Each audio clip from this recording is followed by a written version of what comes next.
వచ్చింది. మీరు ఎలాగెలా అంటారంటే నాకు అర్థమైంది. ఈ ఫోన్ నెంబర్ మనల్ని అంటున్నారు.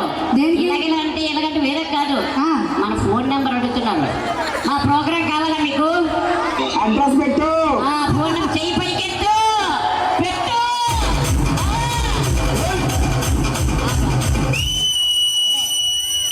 ఒరే వాళ్ళంటే ప్రోగ్రామ్ బుక్ చేస్తారు, మీకెందుకు ఎలాగెలగా? వాడు ఈ వయసులో వచ్చి బాగా హుషారు ఉన్నాడు. ఏంటి ఆయన మొక్క మీద చేతి మనం ఆయన మొక్క మీద కాదు. అదే అక్క నీకేం పని అక్కడ స్పేస్ లేదు. పట్టుకోలేకపోతే ఉండలేరు. ఎవరు బాబా పెట్టిన పాట? పాట వేసినట్టు మనం మాట్లాడదాం, ఓకేనా? ప్లే. కూర్చున్నారు సౌండ్